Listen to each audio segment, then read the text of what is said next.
Hey everybody, and welcome back to my channel. So in today's video I'm going to be doing my first comparison eyeshadow video, which I'm super excited about. I'm going to be comparing the Anastasia Modern Renaissance Palette to the brand new and very similar looking Rosé in the Air palette from Wet n Wild. How do they compare? Are they any good? Obviously we know this one's good. It's like the most popular palette ever, the most hyped up palette ever. For good reason, it's a very good palette. But will this compare? Is it just as good? Is it better? Is it worse? We will find out in the video. I am currently wearing both the palettes on my eyes. Right now, which eye do you think is which palette? And you will find out in just a minute. The Wet n Wild palette is priced at $4.99. That's unbeatable. You really can't beat that price. And of course, we know the Modern Renaissance is more pricey at $42 at Sephora and Ulta. You can get the Wet n Wild one. I got mine at Walmart, but I'm assuming you can get it anywhere that Wet n Wild is sold. So some differences about the palette is obviously this one has more shades in it. This one has less shades in it. But at the same time, they have a lot of the same key shades. Let me take this case off. They have the same key shades in the palette, same shade range. A lot of the shades are completely identical, so that is awesome and super cool. One thing I also want to mention is that this doesn't have a mirror, it's just clear plastic. This one does have a mirror and it does have more luxurious packaging. It's kind of velvety, and this is just your typical plastic palette. So with that being said, I'm going to show you guys some swatches of the palettes and then we will get into the look.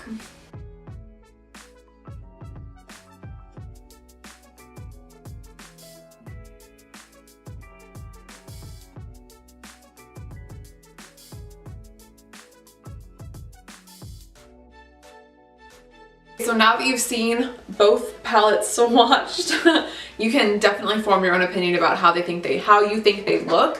In my opinion, I do think the Anastasia ones swatch. This is the Anastasia over here. I think the Anastasia ones do swatch a lot better than the ones from Wet n Wild, but I'm not surprised. It's quite a bit more expensive. But how do they perform on the eyes? Let's do this. Alright, so let's go ahead and get started. So I'm going to work on this eye first. With this eye, I am going to use the Modern Renaissance palette. So the first shade I'm going to go in with is the shade Tempera to set down my eyeshadow base. Next, I'm going to go in with the shade Golden Ochre to add a little bit of dimension and also to use as a transition shade.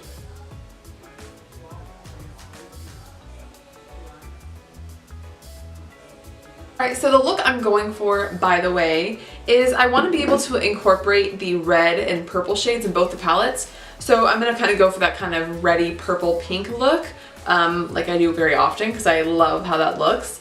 But I also do want to incorporate some of the more warm tones in the palette. So with that being said, the next shade I'm going to go in with is Realgar to use a little bit in the crease of my eye and also serve as just a shade to kind of warm up the look a little bit.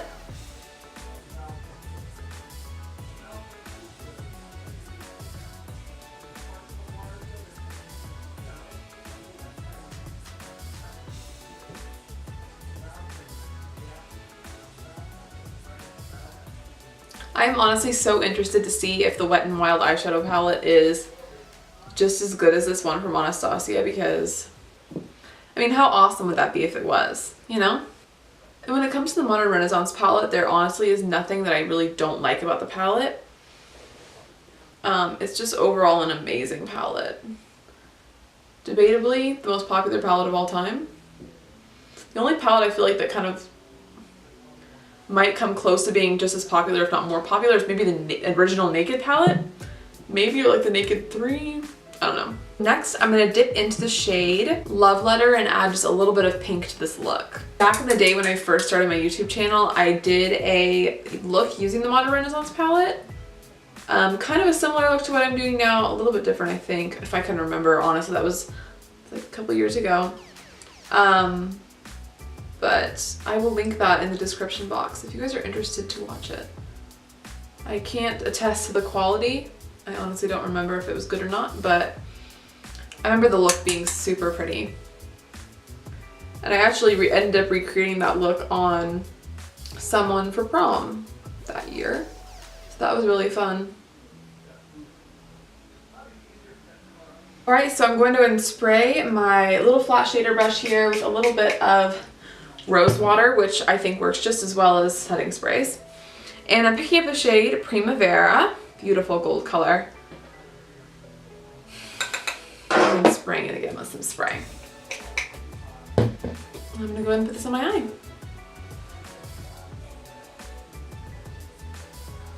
This shade has always been so pretty.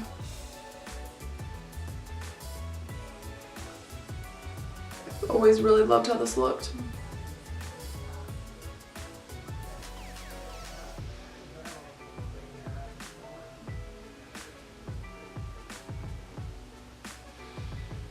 I love that. I'm gonna add more though because I'm obsessed with shimmery eyeshadows. I'm obsessed. I think they're so pretty.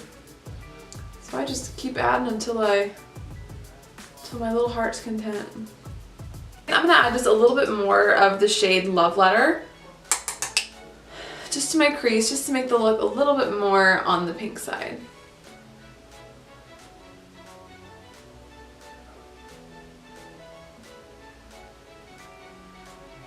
This is so off topic, but have you guys heard Taylor Swift's song Delicate? After she released the music video, that's like the only thing I've been listening to now. Oh, that song is so good. Quickly, I'm just gonna do a quick little lower lash line look. I'm gonna take the shade Golden Ochre. I hate doing lower lash line on camera. It's so hard for me to look up or whatnot, but that's good. All right, I'm taking Golden Ochre underneath my lash line. Like so. Next, taking the shade, I can't remember what I used next, Realgar. Which I actually had to look that up because I had no idea what Realgar was, and I thought it was Realgar, and I was like, you know, I hear everyone else trying to pronounce it, and I'm just gonna look it up, like, how do you pronounce it? And it's Realgar, and it's like a gem or something. Or a mineral, I think. So there's a little fun fact for you guys, Realgar is a mineral.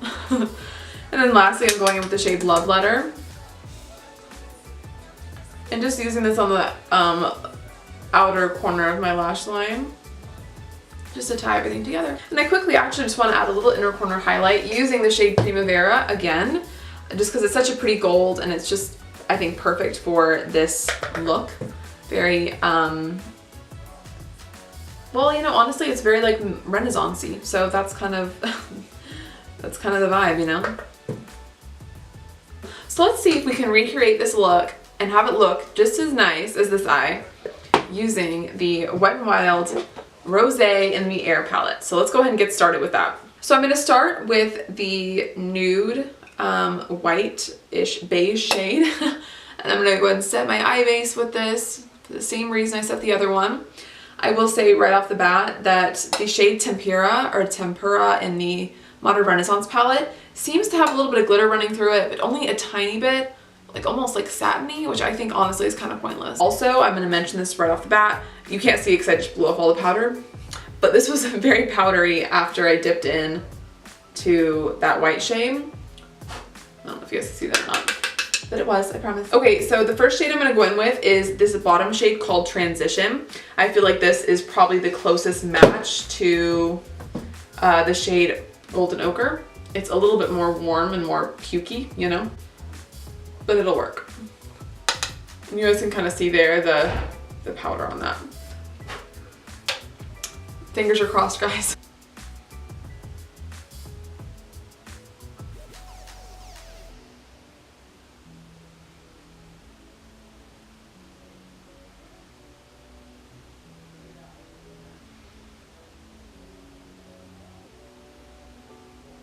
I think that so far, I like the way that the Modern Renaissance palette is blending a little bit better so far. So the next shade I'm going to go in with is the dupe, if you will, for the shade Realgar, which is the orange shade up at the top of the palette.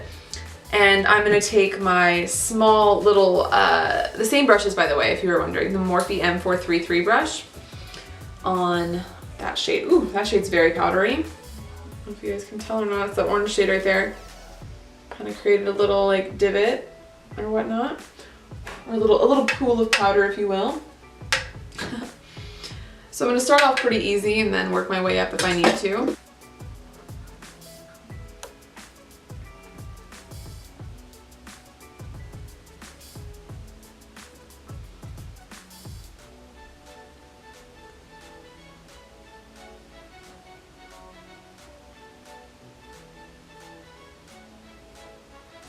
Okay, so I think that adding that second color definitely like helped it blend out more, but I still think that Anastasia takes the cake when it comes to easeability of blending. So next I'm going to go in with the equivalent to the shade Love Letter in the Anastasia palette, which is 3 down from the top, kind of 4 down from the top. Really, really nice looking purple shadow.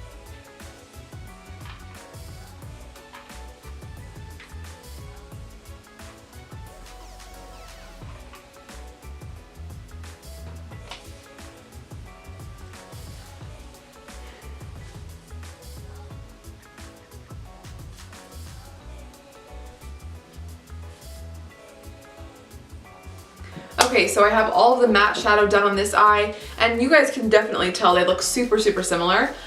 So here's what I think so far. So the Wet n Wild side is definitely a little bit more difficult to blend out, which I expected. I mean, it's only a $4.99 palette, so I'm not surprised at that. With that being said, it doesn't blend out so horribly that I would say that it's like awful and not usable. Something I do like about the Wet n Wild side versus the Anastasia side is that the eyeshadows on the Wet n Wild side don't really get muddled together as much as the ones from Anastasia do. And that I feel like is a lot of people's complaint with the Modern Renaissance palette. As much as they love it, as much as I love it, I always felt like the shades kind of get muddled together at some point or at some part of the eye. And I don't know, I feel like right here, like I don't know what that color is or whatnot, but it just kind of gets muddled, especially when you start incorporating the shade Cypress Umber for some reason. I remember I did that when I did the prom makeup. I did notice that Cypress Umber, once you start using that shade, it just kind of gets out of control. So I do kind of veer away from that shade, and usually I'll pick up another palette if I'm wanting to use a dark brown. Next, what I'm going to do is take the shimmery shade, which is the dupe for the shade Primavera. It looks literally identical to Primavera, so let's see if it performs identically, because you guys know I'm obsessed with the way the gold looks on this eye, so let's hope that I can give a nice little recreation, because that would be awesome, because gold eyeshadow is everything.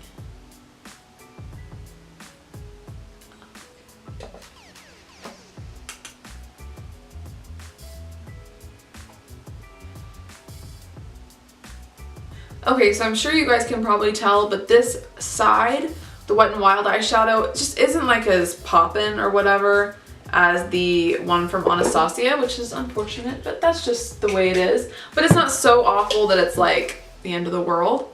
I keep trying to add more on thinking it's gonna get glitterier, but it does not. Also, the glitter from Anastasia is definitely more of like a white gold, and this is just kind of a more browny toned warm gold. So there's that. So I'm going to apply a little bit to my inner corners just to match the highlight on the other eye. I feel like you can definitely tell there in the inner corner that it's just not quite as vibrant. And lastly, I'm going to work on my lower lash line using that transition shade.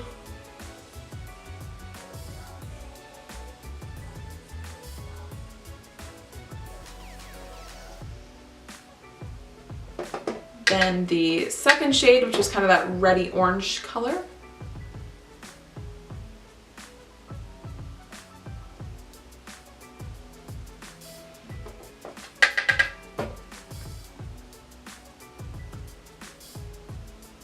Alright, so I'm just going to go really quickly throw on some mascara and some lipstick, and I'll be right back.